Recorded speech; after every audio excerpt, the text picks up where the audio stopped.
Beto kena kubanda ki lokola ya beto ya lusambulu ya suka ya ina kumbu ya tata ya mwana na ya mpeve ya longo. Je louerai l'Éternel de tout mon cœur dans la réunion des hommes droits et dans l'assemblée. Les œuvres de l'Éternel sont grandes, recherchées par tous ceux qui les aiment. Son œuvre n'est que splendeur et magnificence, et sa justice subsiste à jamais. Amen. Amen. Beto kena kuyimbila samna luzolo ya nzambi nkunga ya yimbila 39 beto nyonso na mitela. Babitatu ni babweza Yesu bakoma bakuluti kubazaya mosika lubaka kutula nishakuko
kusambila nzambi tata ya beto inakina mazulu matondo beto la futula nange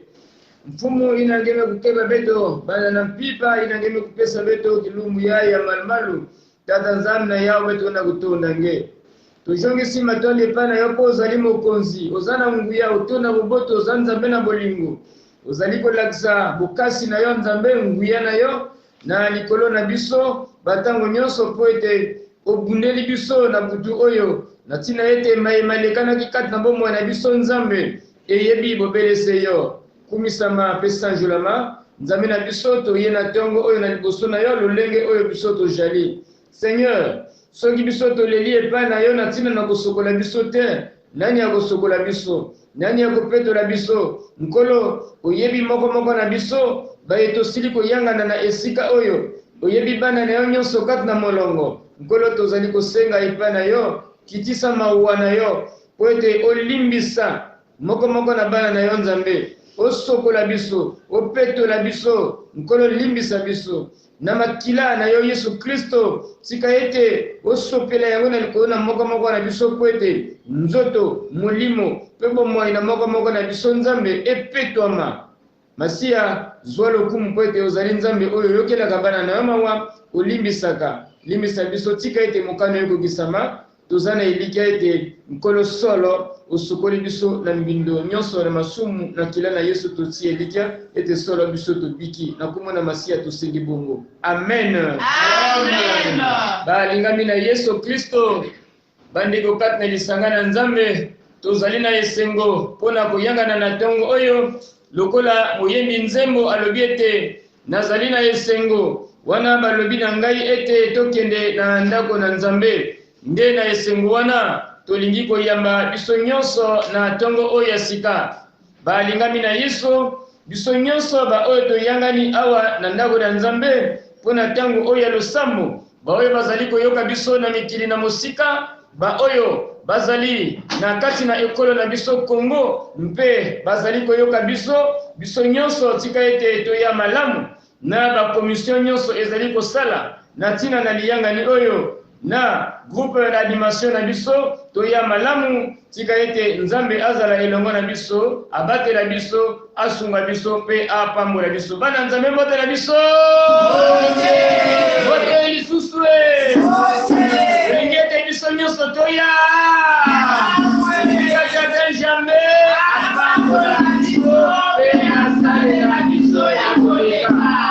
pesa na mbote na kosepela na tongo oyo toyemba na esengo nyonso pesa mbote na kati na respect ma mesure barrière na ndeko na yo mufukudina yakamba fumu Yesu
kekuwa mamu ya ngonda yaye ina mama kengi dusike kibanguka bitomoyo mamu ya nzambi ya ngonda yaye yakele na Yesaya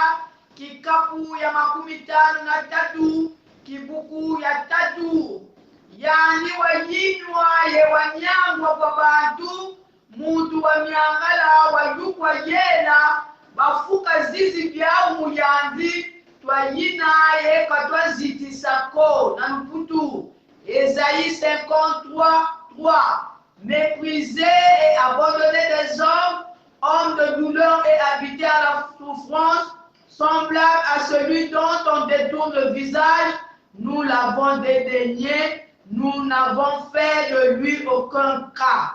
Amen. Amen. Beto ke kulomba na papa Kengi Jerome ke kusambila nzambi samuti ya kubika bantima ya beto ina beto kena luta na mwili wa mambo ya nzambi. Beto me kusambila. Beto kena kutonda ngeta ta nzambi samutinge mekuyonzika beto na suka yai na kwiza kuvanda na makulu yange na kulanda evo banzungu ya ina mekwiza kuvulusha beto ni mwana yange Yesu Kristo bampasi yai ni beto bantu na kutambula yao mekansi Yesu Kristo mekukwiza samu na kwiza kufana bifulu na plasi ya beto ni ina beto na kutonda tati ina ina neme kubika kisielu yange kipesa yani ina tata nzambi mamu ina kikushamisha beto bana beto ya ike kwa kuna mongo ya mayangi baina kepena bainchi ya inda beto nyonso beto mege kufungula hivyo makutu ya beto samu na kudimba inchi kele lusori yange zonza yange na njia ya kisielu yange na nkungu ya mfumu ya beto Yesu Kristo mfumu na mvulusi beto kulomba. Amen. Amen. Beto nyonso ke kutelama na kuimba kunga ya yimbila 123 beto ke kuimbila bibuku tatu ina mekutekila. Dimbanga ndinga Yesu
beto ke kuvanda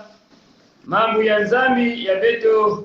ina bamekupesa na beto na guide biblique ya beto ya dibundu ke na kuzonzila ni mambo ina kele na mukanda ya Luka beto ke kutanga na Luc chapitre 23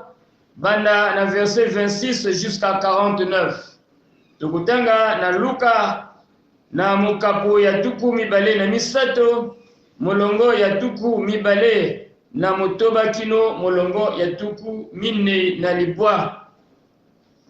tikatotanga na komo na Yesu. Comme il l'emmenait, ils prirent un certain Simon de Cyrène qui revenait des champs et ils le chargèrent de la croix pour qu'il la transporte derrière Jésus. Il était suivi d'une grande multitude de gens, du peuple et de femmes qui se frappaient la poitrine et se lamentaient sur lui. Jésus se tourna vers elle et dit: Fille de Jérusalem, ne pleurez pas sur moi, mais pleurez sur vous et sur vos enfants, car voici les jours viennent où l'on dira: heureuses les stériles, heureuses les entrailles qui n'ont point enfanté, et les mamelles qui n'ont point allaité. Alors ils se mettront à dire aux montagnes, tombez sur nous, et aux collines, couvrez-nous, car si l'on fait ces choses au bois vert, qu'arrivera-t-il au bois sec? On conduisait en même temps deux malfaiteurs qui devaient être mis à mort avec Jésus. Lorsqu'ils furent arrivés au lieu appelé Crâne, ils le crucifièrent là, ainsi que les deux malfaiteurs, l'un à droite et l'autre à gauche. Jésus dit, Père, pardonne-leur, car ils ne savent pas ce qu'ils font. Ils se partagèrent ses vêtements en tirant au sort. Le peuple se tenait là et regardait. Les magistrats se moquaient de Jésus, disant, il a sauvé les autres, qu'il se sauve lui-même. S'il est le Christ, l'élu de Dieu. Les soldats aussi se moquaient de lui, s'approchant et lui présentant du vinaigre. Il disait, si tu es le roi des Juifs, sauve-toi toi-même. Il y avait au-dessus de lui cette inscription, celui-ci est le roi des Juifs. L'un des malfaiteurs crucifiés l'injuriait, disant, n'es-tu pas le Christ? Sauve-toi toi-même et sauve-nous. Mais l'autre le reprenait en disant, ne crains-tu pas Dieu, toi qui subis la même condamnation? Pour nous, c'est justice, car nous recevons ce qu'ont mérité nos crimes, mais celui-ci n'a rien fait de mal. Et il dit à Jésus, souviens-toi de moi quand tu viendras dans ton règne. Jésus lui répondit, je te le dis en vérité, aujourd'hui tu seras avec moi dans le paradis. Il était déjà environ la 6e heure et il y eut des ténèbres sur toute la terre jusqu'à la 9e heure. Le soleil s'obscurcit et le voile du temple se déchira par le milieu. Jésus s'écria d'une voix forte, Père, je remets mon esprit entre tes mains. Et en disant ces paroles, il expira. Le centenier, voyant ce qui était arrivé, glorifia Dieu et dit, certainement, cet homme était juste. Et tous ceux qui assistaient en foule à ce spectacle, après avoir vu ce qui était arrivé, s'en retournèrent, se frappant la poitrine. Tous ceux qui connaissaient Jésus et les femmes qui l'avaient accompagné depuis la Galilée se tenaient dans l'éloignement et regardaient ce qui se passait. Amen. Amen. Mamana likambo oyo bapesi biso elobi boye wuta minyoko kino lisekwa na Yesu kaduka bampasi te na fulukulu ya Yesu Kristo de l'agonie à la résurrection de Jésus-Christ. Balingami na nkolo na ntango totangi tososoli maloba oyo ndenge totangi yango molai me kasi ezali kopesa biso ba leçon ya motindo na motindo. Esengeli toyeba eke na ntango oyo bazalaki komema Yesu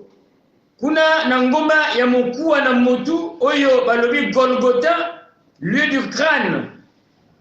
Ezalaki na moto moyindo moko, un africain, kombo na ye Simon oyo awutaki na bilanga, kombo ya mboka na ye Sirène. Ezali kuna na ekolo Libi. Yene asungaki nkolo Yesu Kristo, bapesaki ye mokumba na ntina ete akoka komema mpe ekulusu ya Yesu. Yake na kulakisa ke diamu yai ya Yesu Kristo yake le diamu ya nene samu na beto bayina ke na continent pe ya l'Afrique. Samuti Simon de Cyrène mosi na kati na kizunga ya beto ya l'Afrique, yani salaka kisalu ya nene na kunata dikulusi ina ya Yesu. Dikulusi kisika ina bantu nyonso kena kuvuka. Dikulusu ina kena kulagisa kisika ina bantu nyonso lenda kuzwa kipwanza. Bakento vandi kulanda Yesu Kristo, bavandi kudila, me na ina bavandi kudila kututa ntumbi ya bao samu na kiadi. Ina bagena kutela mamba bagena kwenda sala na Yesu ya vandi diamu ya mpasi. Me Yesu me kupesa prophétie. Jésus a prophétisé. Apesa kili sakola atatoli natina ete mikolo oyo ekoya ekozala mikolo ya pasi mpe alobi ete esengo ekozala na pasi baoyo babotaki te,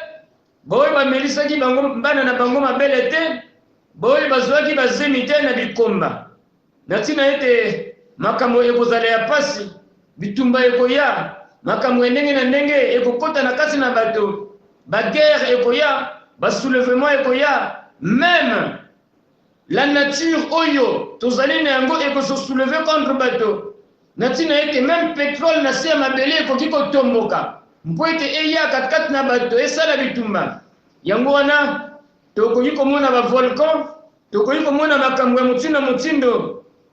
oyo ekoki kokomela kati na bato, mais ba douleur ya ndenge na ndenge ekoleka mpe bato na kotala makambo ya lolenge wana bakokoloba na bangomba ya mike mike, bangomba bozipa biso, bangomba bokangela biso na ntina ete pasi ekoleka. Yango wana Yesu alobaki na basi na Yerusalem ete beno dila ve samu na munu, beno dila samu na beno mosi, mpe samu na bane ya beno, samu ti Yesu zabaka ke douleur ke vanda ya nene na katikati na ba. Yesu azali koloba ete mema kamo na motindo oyo soki basaleli yango na koni ya mobeso, ebongo na koni ya koyoma ekoleka na lolenge nini. Koni ya mobeso dikunyi ina ya kunzu, le bois vert, ni yani Yesu kunyi ina bake tulaka vena tia parce que bameza bati na buni ya yuma mekana bama tesala bamabu ya ina kunyi ina ya kunzu ina na buni ya yuma me na kunyi ya kuyuma yake kuvana wabu mutindwa yake le mutindo annonce ya mpasi ina ke kutatamana na kuvana manima, yani ina vandiki mwana ya nzambi, yani mekukwanuswa banyokolie batungisiye ebongo ekoleka lolenge nini na biso ba oyo tozali bato bobele oyo nzambe akeli balingami na masiya Yesu Kristo ba maltraité ye mekasi nakati na traitement nyonso oyo bazali ko maltraité ye Yesu avenge te azongisi ye ya te alobi likambo te abundi mpo na nzoto na ye po te alonga te. Yesu kena kumanga na kuvenger na kuvutula imbi na imbi, mais curieusement Yesu kena kusala une prière exceptionnelle. Inani yani tata levukila bao samuti bao bakena kuzaba ve iki bake na kusala. Père, pardonne-leur car ils ne savent pas ce qu'ils font. Tata limbi sabango po te bayebi mai bazali kosala te. Et pourtant azalaki na nguya ya koloba ke tata boma bango po ete silisana bango po ete likambo bazali kosala ezali likambo abelakisa nguya na yo. Mais kasi Jésus ne s'est jamais vengé à se venger te mais kasi alobi ete alimisa bango po ete ayebaki ete na nyonso oyo ye azali kosubir mais kasi epai na ye ezali kamwa pasi te abanalize yango aminimize yango na ntina ete ye nde azali ya koleka monene ya koleka nguya par rapport na pasi nyonso oyo ye azali komona pe ntango azali komona yango azali kosalela nde mokano na tata nzambe mokano na tata nzambe azali kosala mokano na tata nzambe balingami na yesu botalela mpasi oyo yesu amonaki soki ezalaki ngai soki ezalaki yo kasi biso tolobelaki nini kasi tokoki koloba te nazali komona pasi bango nyonso mpe oyo bakufa po ete nga mpe nalakisa nguya na ngai me yesu nde akangaki motema makambo nyonso wana na ntango ezali kolekana ebible elakisi na biso ete presque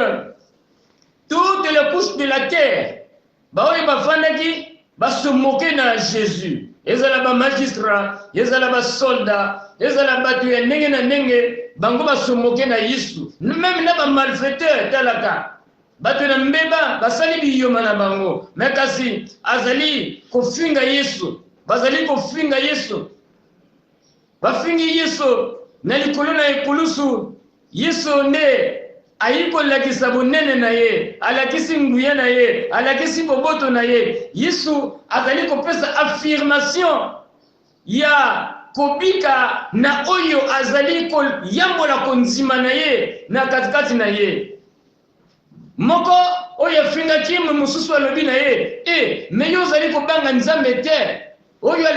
azali kobanga nzambe te biso na yo tozali komona mpasi na likambo oyo biso na yo tosali me ye nde asali likambo te asengi na yesu ete yo osunga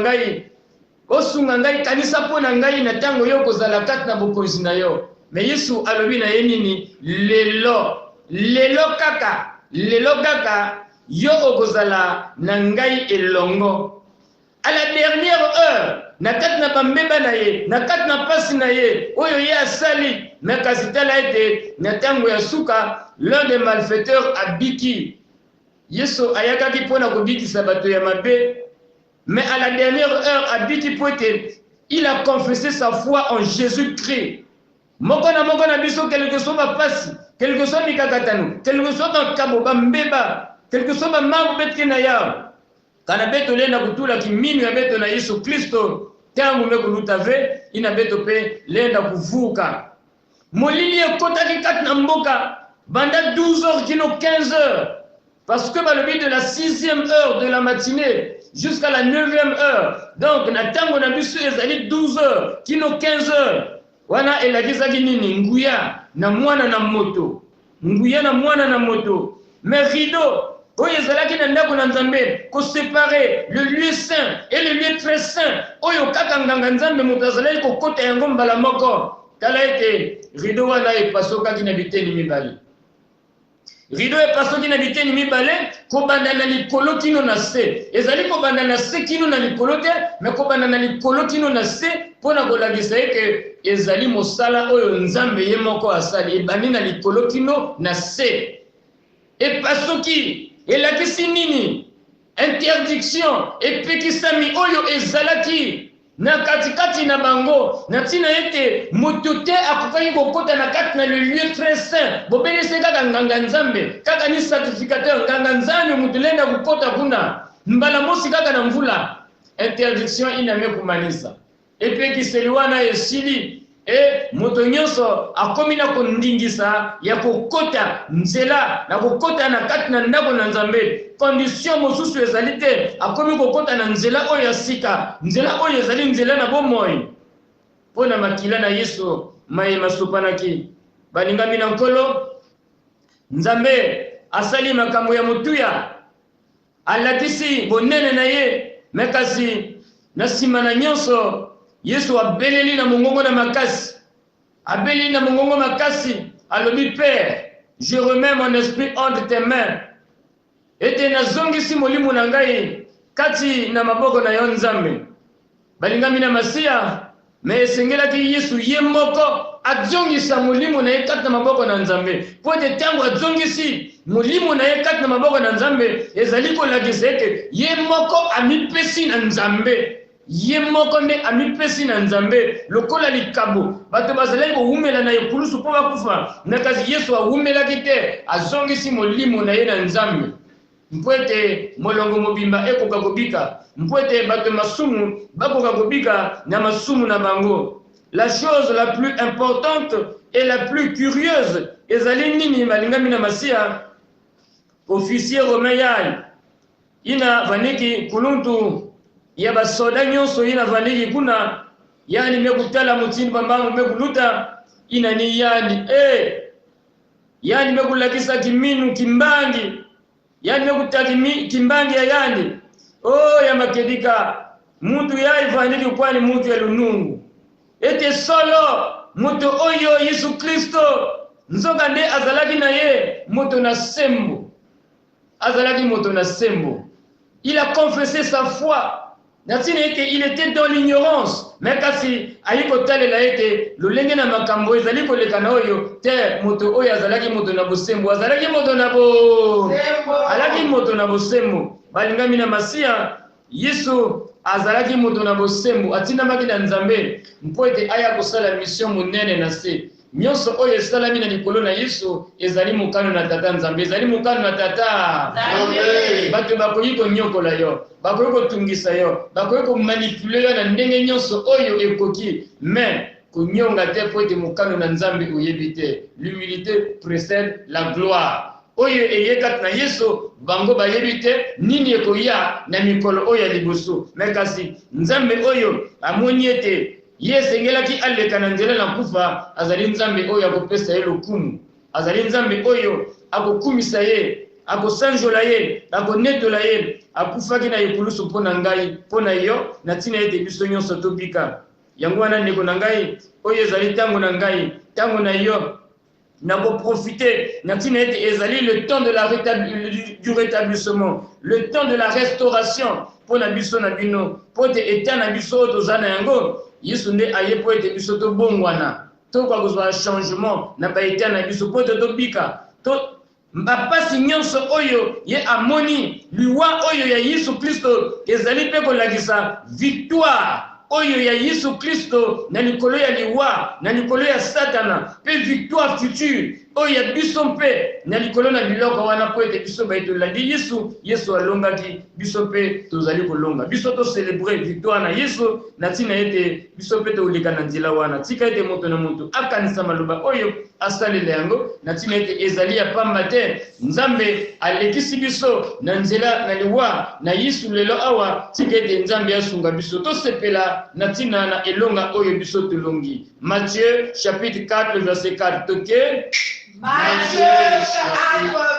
Matthieu 4. Il est écrit, l'homme ne vivra pas de pain seulement, mais de toute parole qui sort de la bouche de Dieu. 2 Corinthiens 2:11. Afin de ne pas laisser à Satan l'avantage sur nous, car nous n'ignorons pas ses desseins.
Tika ete na position oyo kozwa bondela nzambe lela epai na nzambe na yo po ete mobikisi na yo asili kosala mosala malamu kati na bomoi na yo lela epai na nzambe na ntina ete bomoi na yo makambo nyonso ozali kolela Yesu Kristo azali kokufa na ekulusu mpona yango tika ete tobondela nkolo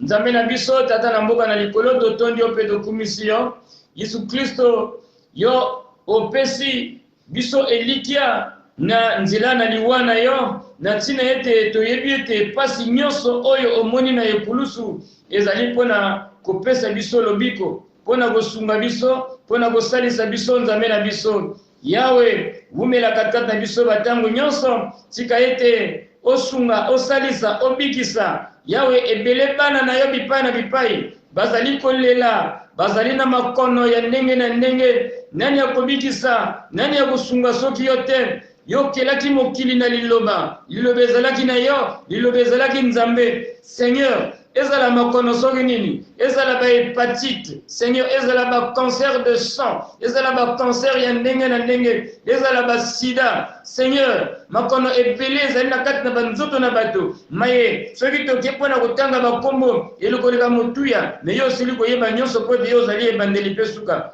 nzambe memela lisungi na ntina ete esika oyo mayele na biso bato ezali kosuka ezali esika oyo ya yo mayele nde ezali kobanda mokano na yo ebandi wana yawe loba likambo moko po ete omipesaki mobimba na yo epai na tata mpona biso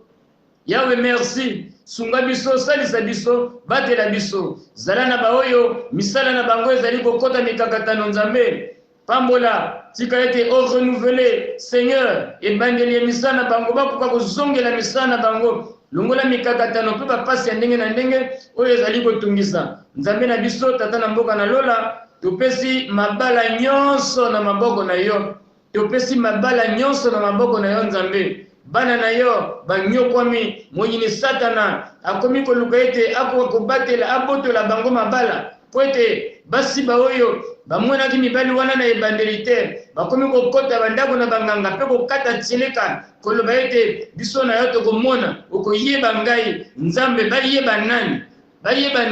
bayeba bikilakila oyo esalemi obeli na maboko na bato me oyo biso totieli eyike ezali yo nzambe tika ete omwangisa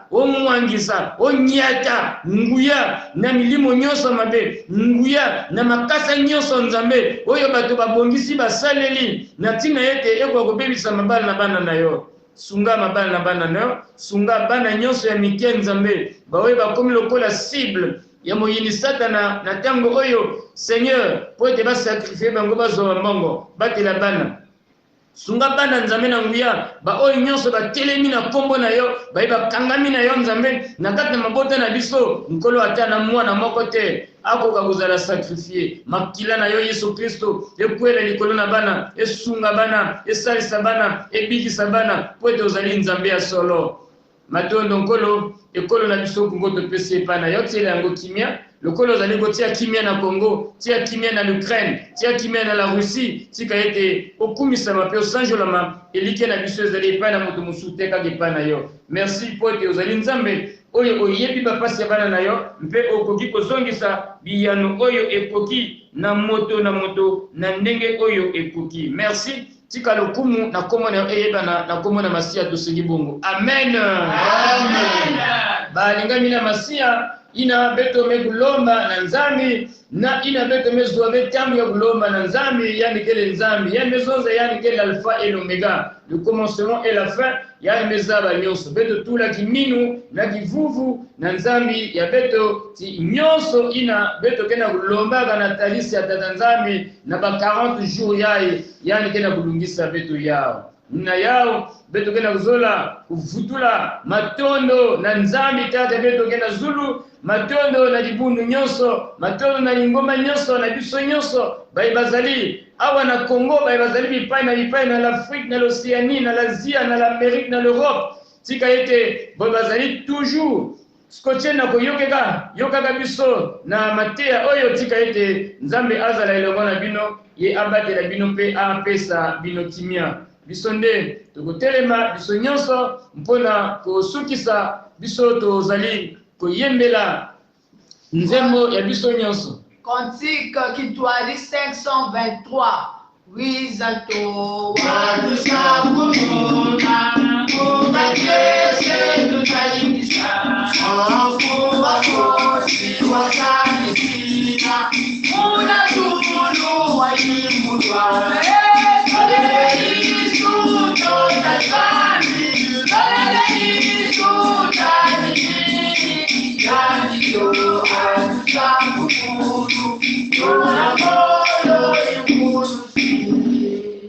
Notre Père qui est aux cieux, que ton nom soit sanctifié, que ton règne vienne, que ta volonté soit faite sur la terre comme au ciel. Donne-nous aujourd'hui notre pain de ce jour. Pardonne-nous nos offenses, comme nous pardonnons aussi à ceux qui nous ont offensés. Et ne nous laisse pas entrer en tentation, mais délivre-nous du mal. Car c'est à toi qu'appartiennent le règne, la puissance et la gloire pour les siècles des siècles. Amen. Amen. Que la grâce de notre Seigneur Jésus-Christ, l'amour de Dieu le Père et la communion bienfaisante du Saint-Esprit soient et demeurent en vous tous, dès maintenant et à jamais. Peuple de Dieu, allez dans la paix de votre Seigneur. Amen. Amen.